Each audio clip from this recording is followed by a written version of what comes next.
Há cidades que carregam cicatrizes que o tempo não consegue apagar. Texarkana é uma dessas cidades. Ela existe numa fronteira, literalmente, dividida entre os estados do Texas e do Arkansas. Dois mundos separados por uma linha imaginária que corta ruas, bairros e histórias. Em 1946, essa cidade fronteiriça se tornou o epicentro de um dos crimes em série mais perturbadores da história americana, e o assassino jamais foi identificado. O caso ficou conhecido como o Phantom Killer, o fantasma de Texarkana. Tudo começou no dia 22 de fevereiro de 1946, quando Jimmy Hollis e sua namorada Mary Jean Larry foram atacados em uma estrada escura nos arredores da cidade.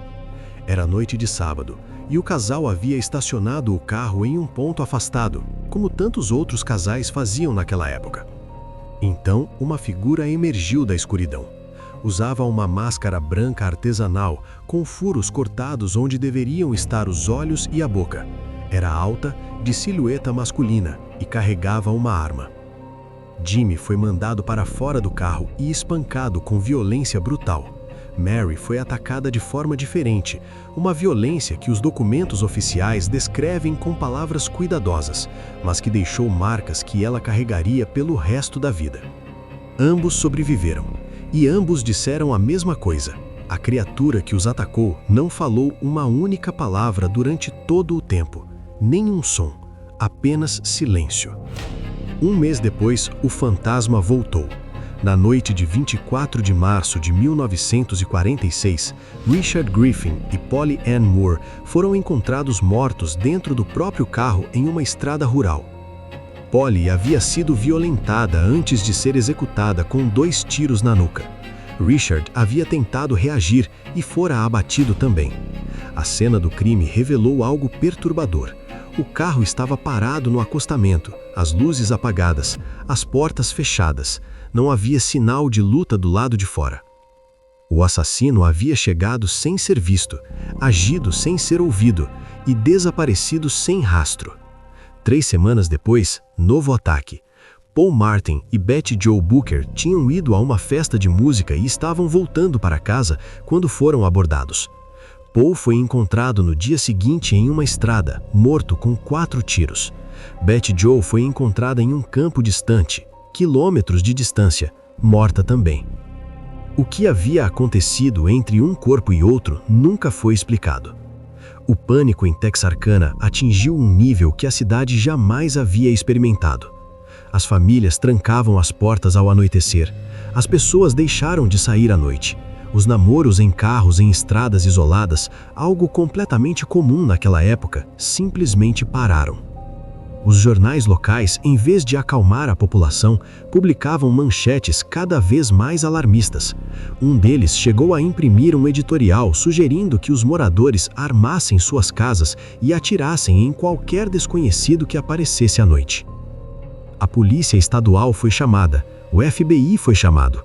Mais de 200 homens participaram das investigações ao longo dos meses seguintes. E nada, nenhuma pista concreta.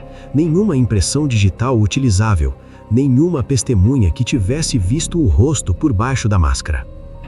Em 3 de maio de 1946, o fantasma atacou pela última vez.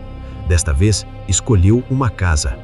Virgil Starks, fazendeiro, estava sentado em sua sala lendo o jornal quando 2 tiros atravessaram a janela e o acertaram em plena face.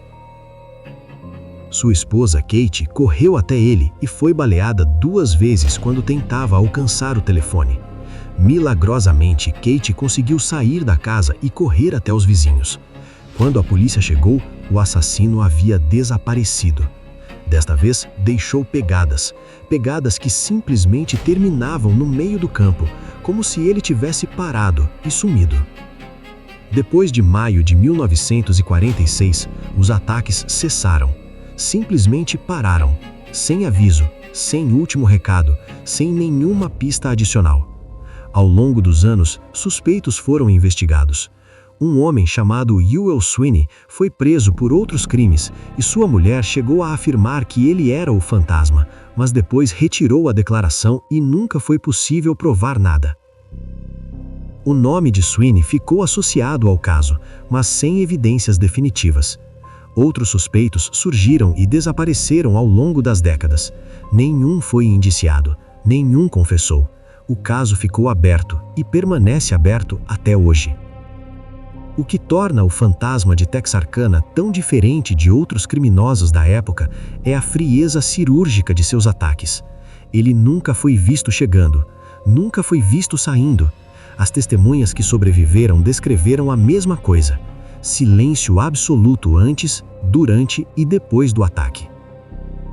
Como se o homem por trás da máscara tivesse se dissolvido na escuridão de onde veio. A máscara em si tornou-se um símbolo. Artesanal, branca, com furos irregulares, ela aparece até hoje na cultura pop, em filmes, séries e jogos inspirados no caso. Mas na Texarkana real, o caso não é entretenimento, é memória. Moradores antigos ainda se lembram daquele ano com detalhes vívidos. Lembram do cheiro de medo misturado ao ar úmido do verão no Texas. Lembram de mães chamando filhos para dentro antes do anoitecer. Lembram de pais dormindo com revólveres embaixo do travesseiro. Uma das sobreviventes dos primeiros ataques, Mary Jean Larry, viveu décadas com aquela noite gravada na memória. Ela nunca voltou à estrada onde o ataque aconteceu. Ela disse em uma entrevista que o que mais a perturbava não era o que havia acontecido, mas o silêncio completo do homem atrás da máscara, como se ele não fosse humano o suficiente para ter uma voz.